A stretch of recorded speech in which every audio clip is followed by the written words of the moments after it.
Now that we have our drill press table all built, I'm ready to add on a few shop-made accessories. The first one is a stop block. It can just be a simple scrap piece of plywood like this one, but I also like to add a little chamfer on the bottom corners, and that's just for dust relief.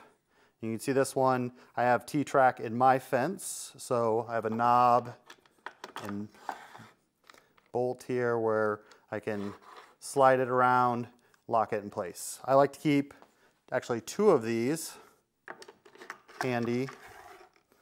That way, if I'm drilling a series of holes or a slot, I can have a one for a start and one for a stop and go back and forth in between the two.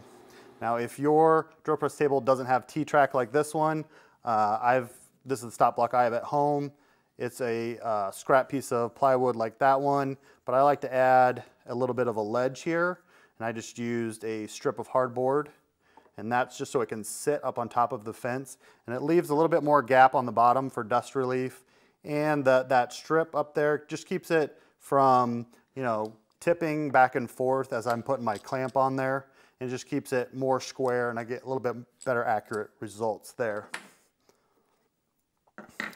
So the next thing I like to have handy at my drill press table is some sort of hold down system. I don't know how many times I've been drilling a small piece of plastic or metal or wood where the bit catches and it wants to ride up on that bit and start spinning around, and it becomes dangerous and also kind of ruins the workpiece, can wallow out that hole a little bit. So I've made a couple of shop-made hold downs here.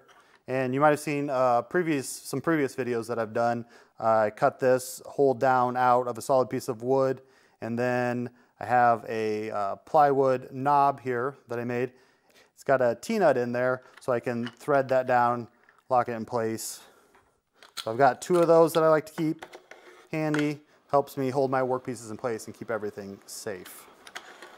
And the other great thing about these is you can also mount them in the T-track in the fence and hold pieces vertically. So another hold down design is just this little block of plywood. It's got a toggle clamp attached to it.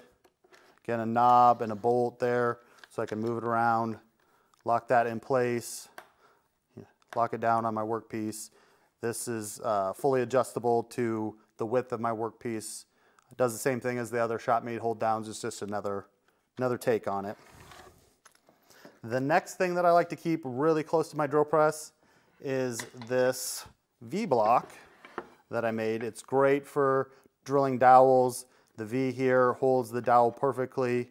You can make it out of any scrap you have laying around. I happen to have a couple of strips of 3/4 inch plywood that I glued to thickness, and then just cut this V out at the table saw with the blade set at 45 degrees. So to set that up, I use either a small bit or I have this centering bit that I made. You can line up the bottom of that V right on that point, and then I use my fence to lock that into place. Then it holds my dowels really well, and set that up for drilling, and it really helps with this odd job. And if you need to hold this in place and keep it from moving around, the fence does it really well, but you can also just use a F-style clamp, bring this up through here, and clamp it to hold it in place. It's just a great way for drilling dowels and odd jobs like that. These are just a few of the add-ons that I like to keep near my drill press. If you got some tips and tricks, we'd love to hear from them. And happy drilling.